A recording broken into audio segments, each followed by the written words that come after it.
der Gegenwart des lebendigen Gottes. Und in der Verantwortung vor Gott frage ich dich, Daniel Lipp, möchtest du deine Ehefrau Maike Lipp als einen kostbaren und einmaligen Menschen von Gott annehmen, ihre Würde achten, dich an ihren Stärken freuen und sie fördern, ihre Schwächen in Geduld tragen? Möchtest du sie lieben und treu sein, mit ihr Freude und Traurigkeit teilen, bis der Tod euch trennen wird? Möchtest du nach deiner ganzen Kraft dazu beitragen, dass eure Ehe gelingt?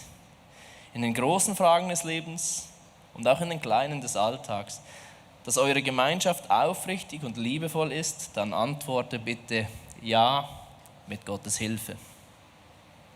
Und das habe ich getan. Thank God. Eine meiner besten Entscheidungen in meinem Leben, will es immer wieder tun. Und ich habe ja gesagt.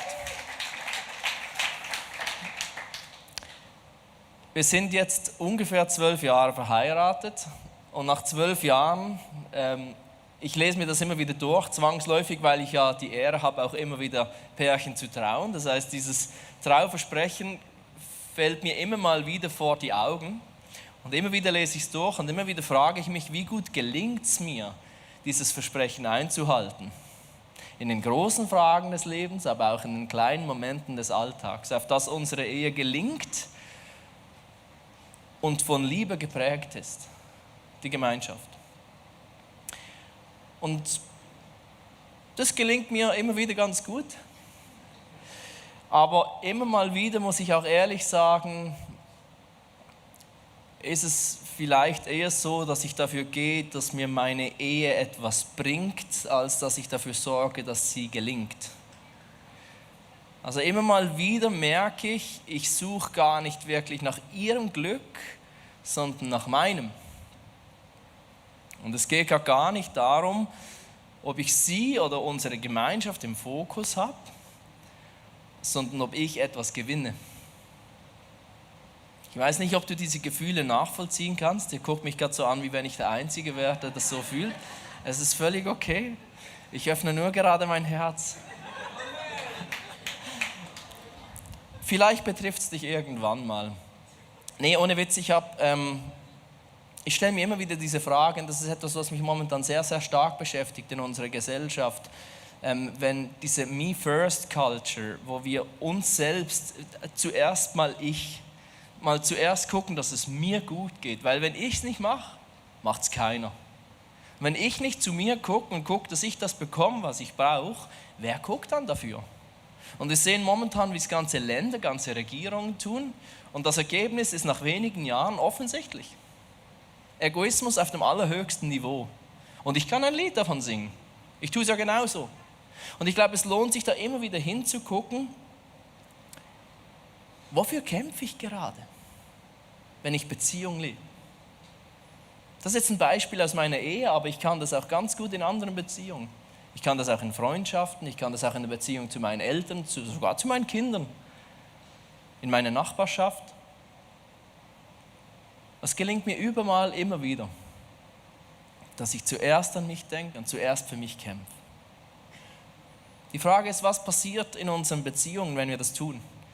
Wenn wir zuerst für uns selbst denken, kämpfen. Wir sind in eine Serie reingestartet, wo wir gesagt haben, wir wollen einmal mehr ins Wort Gottes eintauchen und schauen, wie können wir neu auf unsere Beziehungen schauen. Und wir orientieren uns in dieser Serie am Unser Vater.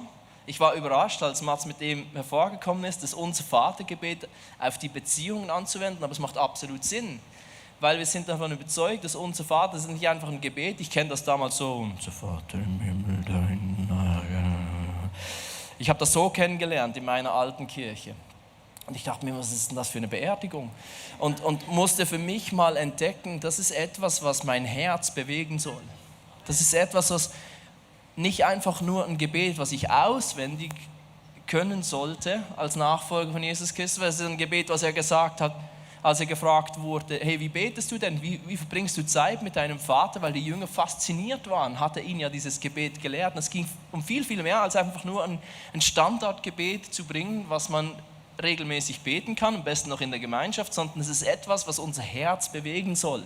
Es ist etwas, was unser Denken verändern will. Apostel Paulus, der viele Kirchen gegründet hat und danach betreut hat, hat immer wieder diesen Aspekt hervorgebracht, lasst euer Denken erneuern.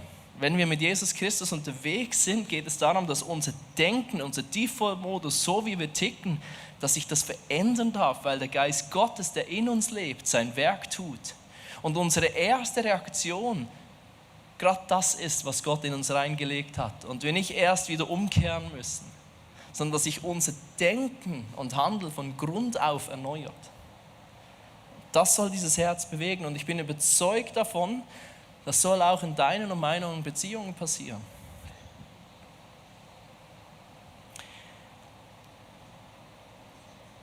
Ich nehme das immer wieder wahr. Wir wollen zwar Nächstenliebe leben, aber ganz oft machen wir den.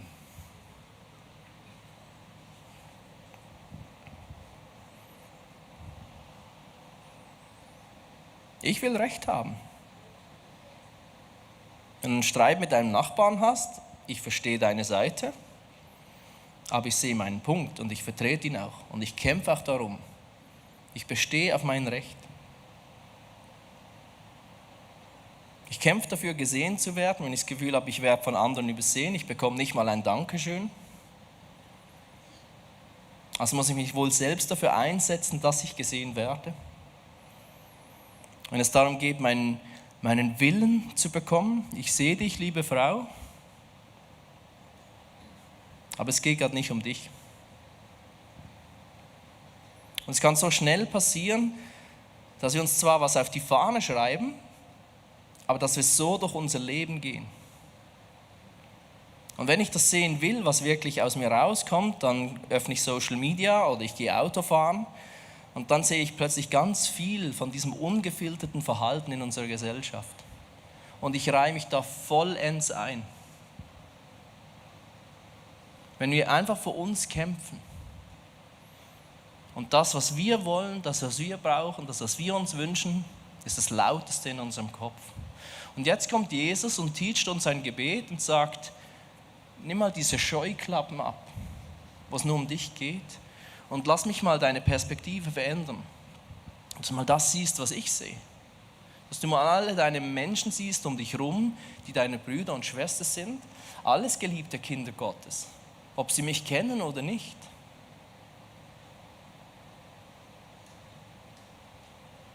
Siehst du das? Siehst du all die Menschen?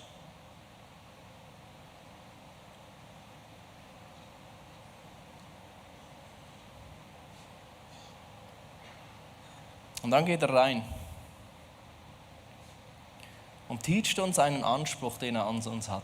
Wir sollen beten, unser Vater im Himmel, geheiligt werde dein Name, dein Reich komme, dein Wille geschehe, wie im Himmel, so auf Erden. Letzte Woche haben wir über diese Zeile gesprochen, unser Vater im Himmel. Heute sprechen wir über diese nächsten folgenden Zeilen. Und es ist doch interessant, dass das Gebet, was Jesus uns beibringt, eben nicht anfängt mit unser Vater im Himmel. Unser tägliches Brot gib uns heute. Ganz ehrlich, meine Gebete sind ganz oft so, dass ich vor Gott komme und denke, was liegt heute vor mir, was brauche ich dafür? Und ich merke, ich bin nahe an der Überforderung und ich brauche dich. Das ist nicht verkehrt. Aber es ist doch interessant, dass dieses Gebet auf uns zukommt in einer anderen Reihenfolge. Dass er sagt, jetzt nimm mal deine Scheuklappen ab und nimm mal diese Perspektive ein, die ich dir schenke. Vater, dein Name werde geheiligt. Und Jesus stützt diese 3 Bitten alle in der Bergpredigt. Wenn du die Bergpredigt nicht präsent hast, lies sie mal wieder durch. Matthäus 5, 6, 7, diese Kapitel, es hat so in sich, Jesus fasst das ganze Gesetz Gottes zusammen und bringt es eigentlich so richtig auf den Boden, in unser Herz, in unseren Alltag rein. Und da sagt er, Matthäus 5, so soll euer Licht leuchten vor den Menschen, damit sie eure guten Taten sehen und euren Vater im Himmel preisen. Also so wie du dein Leben lebst, es soll scheinen, es soll leuchten, damit die Menschen Gottes Herrlichkeit erkennen und anfangen, ihn zu preisen. Das ist der Anspruch, der Jesus an uns hat. Da kommt was. Dein Reich komme. Eben nicht, was hinterlasse ich, was baue ich in meinem Leben, was bleibt, wenn ich mal gehe. Wird sich jemand an mich erinnern? Sondern Kapitel 6 sagt, er trachtet vielmehr zuerst nach seinem Reich des Vaters und nach seiner Gerechtigkeit, dann wird euch das alles dazugegeben werden. Jesus sagt, der Vater weiß genau, was du brauchst. Aber kümmere dich zuerst mal, so wie es das Gebet teacht, zuerst um sein Reich. Und dann wirst du sehen, wie alles andere kommt. Dein Wille geschehe. Und das ist schwierig in einem Vers zusammenzufassen. Was ist denn Gottes Wille? Ja, lies die Bibel. Ja, das ist relativ umfangreich. Aber mal auf unsere Beziehung geschlüsselt, würde ich sagen, trifft die Aussage in der Bergpredigt in Kapitel 7 sehr gut. Behandelt eure Mitmenschen in allem so, wie ihr selbst von ihnen behandelt werden wollt. Das ist es, was das Gesetz und die Propheten fordern. Also er bezieht sich da auf die Schrift, auf die 5 Bücher Mose und die prophetischen Bücher, die die Menschen damals schon kannten und sagt, wenn du das erfüllen willst, wenn du dem gerecht werden willst, dann leb so. Dann leb deine Beziehungen so. Und dann wirst du auch den Willen Gottes erfüllen.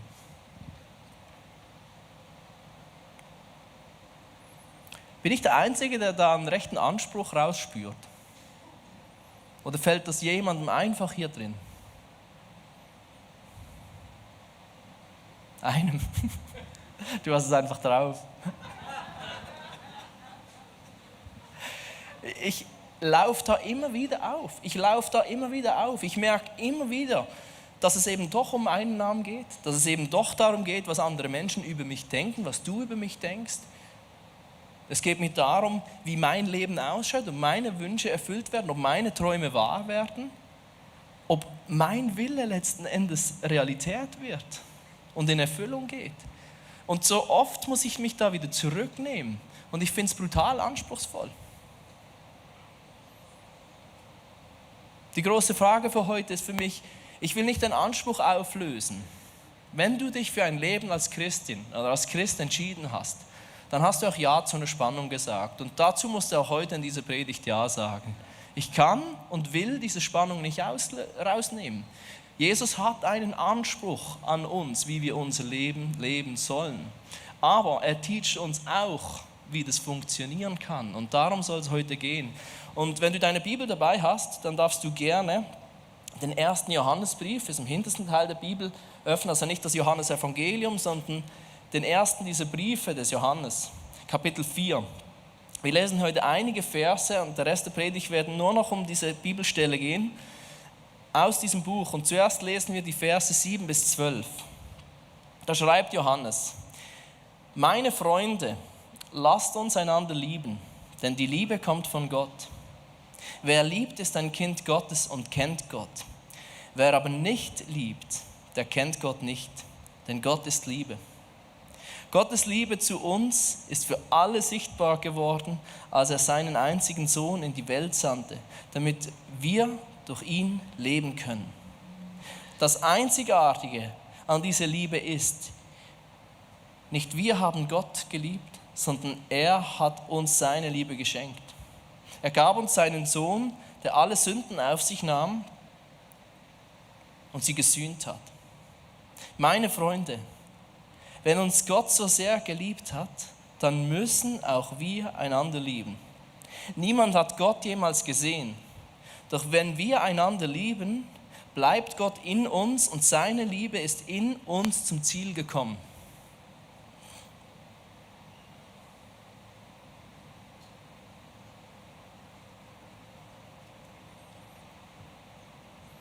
Das ist eine wunderbare Bibelstelle, um das Wort Liebe zu befüllen. Wir kennen die Definition von Liebe auch sehr oft von Paulus aus dem Korintherbrief, wo er mal eine Aufzählung macht.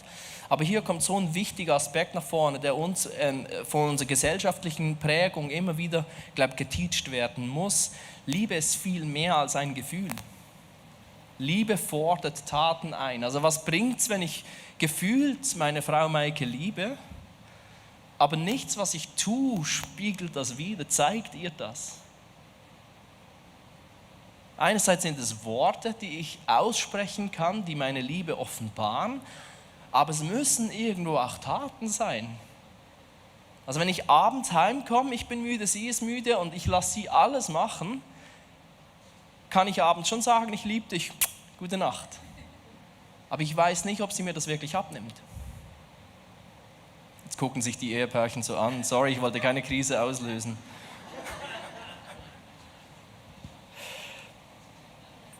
Es sind Taten, die die Liebe beweisen. Einen Vater, der seinen Sohn hergibt, damit er für dich und mich ans Kreuz geht, obwohl er eigentlich keine Schuld tragen müsste, aber die ganze Schuld der Welt auf sich nimmt und den Preis dafür bezahlt, dass wir frei sein können, dass wir leben können, schreibt Johannes.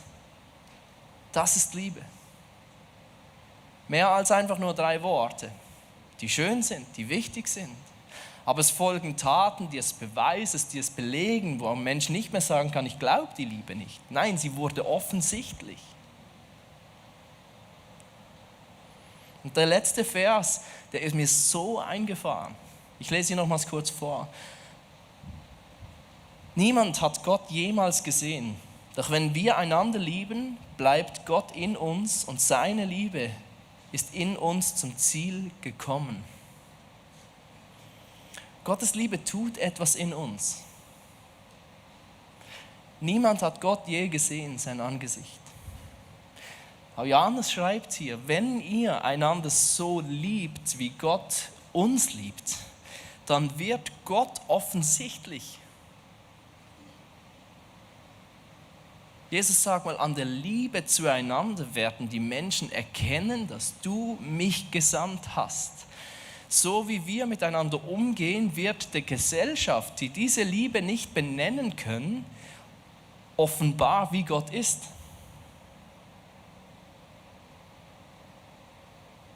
Jetzt empfinde ich noch mehr Druck. Es hängt also von dir und mir ab, ob die Menschen Gott erkennen können. Ja, genau. Scheiße, oder? Ich finde das echt herausfordernd. Ich weiß nicht, wie es dir geht, aber ich denke so, oh Mist, die kennen uns ja. Ich kenne ja mich, ich kenne ja unsere Familie, ich kenne ja unsere Church. Ich bin jetzt doch schon gute 2 Jahrzehnte, etwas drüber hier in der Church. Wir machen das manchmal ganz gut, aber manchmal verkacken wir es so richtig. Aber Halleluja, es gibt eine Lösung. Halleluja, es gibt ein Evangelium. Ich löse diesen Druck gerne ein Stück weit auf, okay? Nicht vollends, wie gesagt, ich halte mein Versprechen. Weil wir könnten jetzt definitiv in die Richtung gehen und sagen, ja, dann muss ich mich halt etwas mehr zurücknehmen. Dann muss ich mal lernen, meinen Willen, mein Verlangen danach, dass ich groß rauskomme, meine Bedürfnisse, meine Träume zurückzustellen und besser zu lieben. Denn die Bibel sagt ja, so wird sein Name geheiligt, so kommt sein Reich, so geschieht sein Wille. Ja, aber wir müssen so aufpassen, dass wir da nicht jetzt den Moralischen schieben und somit dem Evangelium die Kraft rauben. Das ist so ein entscheidender Punkt heute. Und wenn du bis jetzt gepennt hast, dann wach jetzt auf. Oder wenn du schon zugemacht hast, weil der Druck zu groß war, hör mir nochmals zu.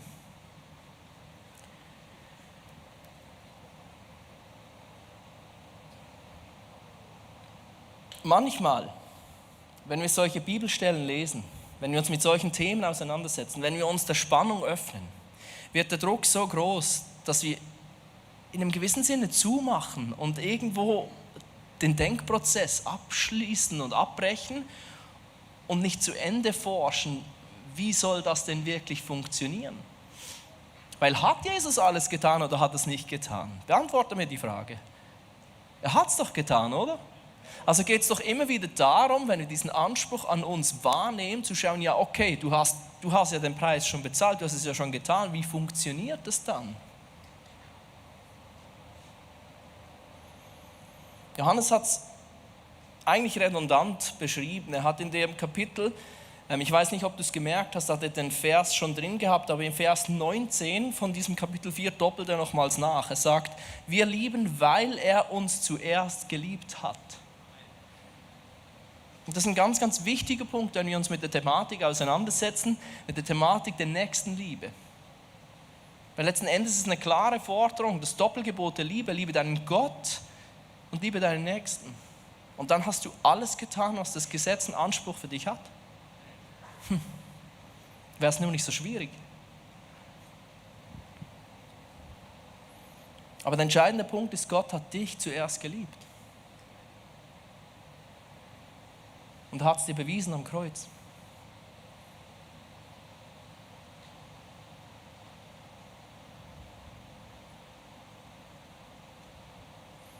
Liebe ist nicht etwas, was du produzieren kannst. Aber Liebe ist etwas, was du reflektieren kannst. Und das ist für mich der entscheidende Punkt heute Morgen. Solange wir versuchen, die Liebe zu produzieren aus uns raus, wird das Christsein so ein Murks. Es wird so moralisch geprägt. Kann sein, dass wir uns ganz, ganz viele Regeln auferlegen. Kann sein, dass wir überhaupt nicht in eine Freiheit reinkommen, die Jesus uns anbietet, sondern dass wir letzten Endes in eine Gefangenschaft reinrutschen, wo wir uns selbst peinigen, dass wir irgendwie verkrampfte Nächstenliebe produzieren können. Aber es funktioniert nicht. Gott hat zuerst geliebt. Und deswegen sind wir überhaupt fähig zu lieben. Aber es ist etwas, was wir nicht aus uns selbst produzieren können. Es ist etwas, was wir lernen dürfen zu reflektieren. Und das ist der einzige Weg, wie wir diese Liebe in unsere Beziehungen reinkommen. Es ist nicht etwas, was wir selbst erzeugen.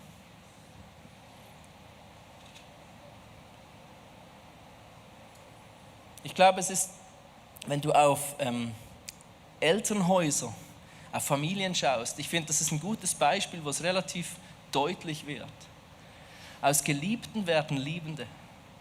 Kinder, die geliebt sind, sind selbst wieder fähig zu lieben. Aber Kinder, die keine Liebe erfahren, sind oft auch nicht fähig, Liebe weiterzugeben. Und es wird offensichtlich. Genauso ist es bei uns auch. Wenn wir nicht fähig sind, die Liebe vom Vater zu empfangen, wie sollen wir lieben? Wie sollen wir die Liebe weitergeben, die Jesus von uns einfordert?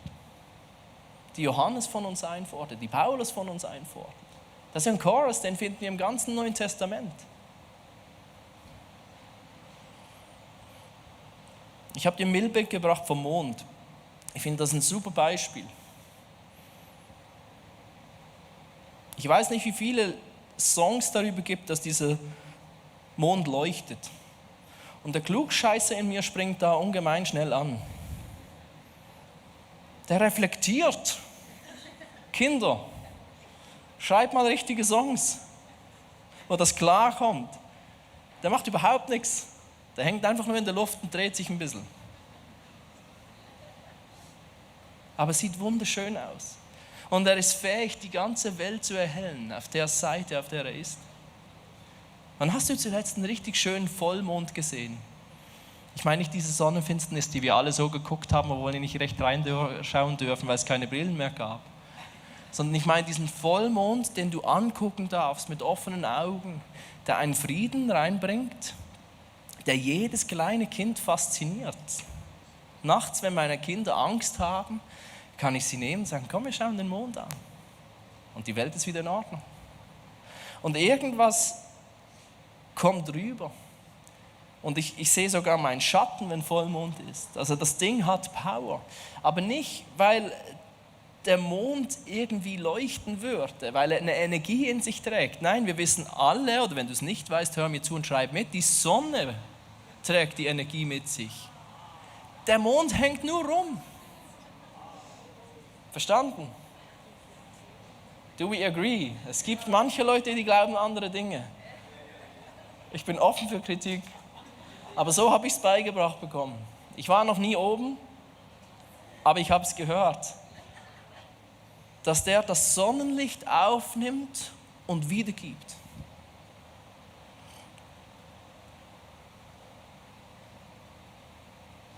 So geht Lieben. Für uns ist es genau das Gleiche. Es geht darum, dass wir uns immer wieder diese Liebe Gottes aussetzen dürfen. Und wenn wir das tun, fangen wir an zu reflektieren, dann ist es gar kein Krampf. Verstehst du, der Mond hat keine Schweißperlen, die runterlaufen. Das ist hoffentlich nicht mega anstrengend für den, weil der tut ja nichts. Der ist ja nur da und dreht sich ein bisschen. Das ist deine Aufgabe. Ist es nicht schön? Und jetzt sagen wir alle, ja, cool. Aber wie? Wie geht das genau? Das ist ein schönes Bild, aber was mache ich morgen? Wie funktioniert das? Gute Frage. Ich habe noch 4 Minuten, 40 Sekunden. Bist du ready? Let's go. In 1. Johannes 4, Vers 16 lesen wir: Wir haben erkannt, dass Gott uns liebt und wir vertrauen fest auf diese Liebe. Gott ist Liebe und wer in dieser Liebe bleibt, der bleibt in Gott und Gott in ihm. 2 Schritte, das ist doch wieder einfach. Zuerst schreibt Johannes: Wir erkennen die Liebe und wir vertrauen darauf. Jetzt habe ich eine Frage an dich. Hast du Gottes Liebe jemals erkannt, für dich persönlich? Ich meine nicht einfach für unsere Welt oder für die Christen. Nein, ich meine für dich. Hast du das jemals verstanden, dass Gott dich gemeint hat, als er seinen Sohn hergegeben hat? Und dass es bei dieser Geschichte um dich ging. Hast du das jemals verstanden? Hast du diese Liebe jemals begriffen und erkannt? Und spürst du ein Vertrauen in dir, dass diese Liebe dir gilt? Diesen Schritt kannst du nicht überspringen. Und ich bete nachher mit dir, wenn du das noch nie erlebt hast, wenn du das mal erleben willst.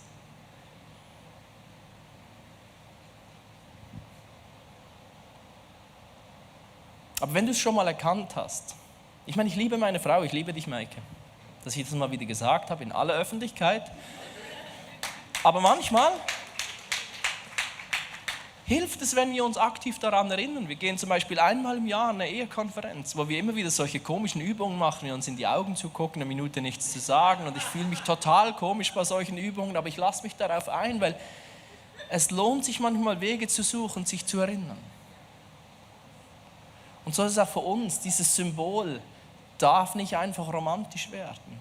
Es ist und bleibt ein Folterinstrument aus einer grausamen Zeit, wo unser Gott sich entschieden hat, rangehängt werden zu lassen, einen qualvollen Tod zu sterben, um diese Liebe zur Schau zu stellen für die ganze Welt und jedem die Chance zu geben, Ja dazu zu sagen. Das darf uns nicht kalt lassen. Das gilt es immer wieder zu erkennen. Immer wieder. Ich hoffe, du hast dich mal taufen lassen. Falls nicht, heute Abend ist Taufe. Komm nachher auf mich zu, wenn du dich taufen lassen willst.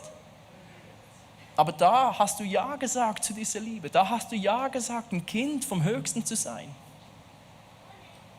Hast du irgendwo eine Erinnerung an diesen Moment? Weißt du das Datum? Hast du eine Urkunde bekommen? Hast du ein Bild? Hast du Taufpaten, die das bezeugen? Eine Gemeinde, die sagt, ich war dabei. Deswegen trage ich einen Ring. Der erinnert mich an den Bund mit meiner Frau. Und er zeigt der ganzen Welt, ja, ich bin diesen Bund eingegangen. Ich habe diese Liebe erkannt und ich habe Ja gesagt. Und ich habe mich taufen lassen als Symbol dafür, dass ich zu dieser Familie gehöre. Und dass diese Liebe mir gilt. Und jetzt geht Johannes weiter und schreibt, bleib in dieser Liebe. Ich weiß nicht, ich finde, die Ehe ist so ein gutes Beispiel. Es ist einfach die Beziehung, die bei mir am meisten Aufmerksamkeit bekommt und mich am meisten herausfordert und mir am meisten Freude schenkt. Und wir müssen immer wieder gucken zu zweit, wie geben wir dieser Liebe Raum? Wie verstehen wir gegenseitig, dass wir uns lieben? Und es braucht immer wieder neue Wege und ich finde es so ein gutes Beispiel, weil für mich ist es mit Gott genau das Gleiche. Ich habe früher Zeit mit Gott verbracht auf eine Art und Weise, das tue ich heute nicht mehr. Weil mir das irgendjemand mal gesagt hat oder beigebracht hat und ich habe es ausprobiert und es hat funktioniert. Und dann habe ich 3 wunderbare kleine Kinder bekommen und gemerkt, gar nichts funktioniert. Dann habe ich angefangen zu spazieren und habe dort meine Zeit mit Gott verbracht. Und dann bin ich abends heimgejoggt und habe so einen Rhythmus entwickelt. Und das ist auch cool, bis es 38 Grad wurde und ich merke, ich habe keine Lust mehr auf Spazieren und ich habe keine Lust mehr auf Joggen. Und ich will nicht sterben beim Joggen. Also muss ich wieder neue Wege gehen. Und jetzt habe ich für mich irgendwie einen Weg gefunden mit Musik, durch das Vaterunser zu gehen und diese Gegenwart Gottes zu genießen. Das bedeutet für mich aber, ich muss zu einer Zeit aufstehen, die ich unchristlich finde. Ich muss eine 5 vorne auf dem Wecker stehen haben. Das ist für mich wirklich etwas, ich glaube, ich weiß nicht, ob Jesus das will, aber es ist in der Lebensphase nun mal so. Und ich als Abendmensch, ich hasse das, aber ich merke, wenn ich das nicht tue, dann gehe ich in den Tag und ich check nicht, wo diese Liebe ist. Ich fühle diese Liebe nicht, ich bin nicht in dieser Liebe. Aber Johannes schreibt, bleib in dieser Liebe. Und ich glaube, das ist eine Aufforderung an dich und mich, Wege zu suchen, wie wir darin bleiben können. Es ist der einzige Weg, wie ich meine Mitmenschen lieben kann. Diese Vollpfosten auf der Straße, diese unmöglichen Menschen auf Social Media, die solche dämlichen Posts auf unsere Predigten schreiben. Wirklich, es ist für mich manchmal eine Challenge, wo ich mir denke, guck dir doch mal die ganze Predigt an, bevor du kommentierst. Aber weißt du was? Ich bin berufen zu lieben. Es geht nicht darum, wie sich die Menschen mir gegenüber verhalten. Ich soll sie alle lieben. Meine Freunde, meine Feinde. Jesus sagt, die Freunde zu lieben, das kann jeder, das kann auch jemand, der mich nicht kennt. Deine Feinde zu lieben, das ist die Champions League. Und du wirst es können, wenn du verstanden hast, wie sehr der Vater dich liebt. Bist du fähig, diese Liebe zu reflektieren. Aber du kannst sie nicht auf dich selbst erzeugen. Probier es gar nicht. Es wird nur ein Murks. Also lohnt sich die Frage, und mit der möchte ich dich gerne heimschicken und in diese zweite Gebetszeit schicken, die wir haben. Wie und wo erreicht dich die Liebe Gottes? Manche sind diese Menschen, die aufs Sofa sitzen mit der Bibel und mit einem kleinen Notizbuch und einem schönen Stift und immer die gleiche Tasse nutzen für einen Tee oder Kaffee. Ich raste aus vor so einer Vorstellung. Ich finde es wunderbar, wenn du das so tust und wenn das für dich funktioniert, aber ich brauche viel mehr Dynamik in meiner Gottesbeziehung. Ich muss gefühlt alle halbe Jahre etwas anderes machen. Segen und Fluch. Es ist schön, es ist was Neues, sind neue Impulse, aber es ist auch mühsam, immer wieder neue Wege zu finden. Aber es gibt keinen Weg daran vorbei, immer wieder für diesen intimen Momente mit dem Vater im Himmel zu sorgen.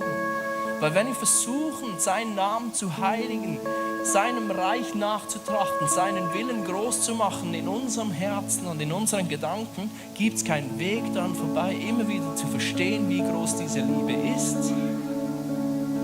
Du bist nicht dazu berufen, die Sonne zu sein, du bist dazu berufen, ein Mond zu sein, der diese Energie, die von Gott kommt, widerspiegelt und sichtbar macht für die Menschen auf dieser Welt. Das ist deine Berufung. Verstehst du? Und dann wird es plötzlich realistisch, merkst du? Der Anspruch ist immer noch da. Jesus will das von dir und mir, dass wir so lieben. Aber er zeigt uns auch einen Weg, wie es funktioniert. Und ich möchte dich einladen.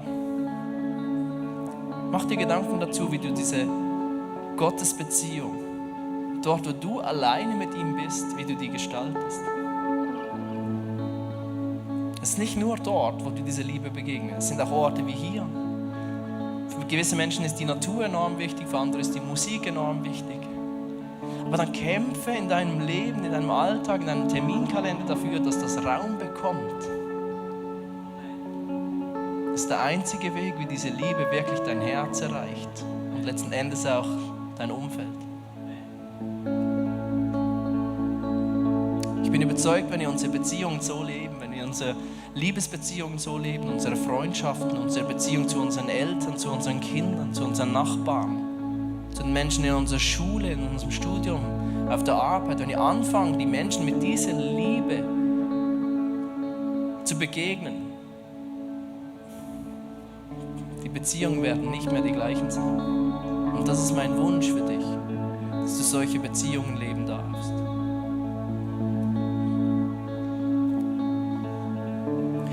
Ich lade dich jetzt ein, die Augen zu schließen und ich habe eine Bitte. Wenn du spürst, du hast noch nie Ja gesagt zu dieser Liebe und du merkst, du willst diese Liebe spüren, das geht nur auf einem Weg. Die Bibel sagt, du musst dieses Geschenk annehmen, was Gott am Kreuz für dich getan hat. Und Ja sagen zu dieser Liebe. Und dann gehörst du zu Gott, das schreibt auch Johannes hier. Und die diese Liebe nicht spüren, die gehören nicht zu Gott, die sind keine Kinder Gottes. Aber jedem steht dieses Angebot zur Verfügung. Und ich will dich bitten, wenn alle die Augen geschlossen haben, wenn du diese Liebe zum ersten Mal empfangen wirst und du sagst, ja, ich will das, ich sehe den Anspruch, den Jesus an mich hat.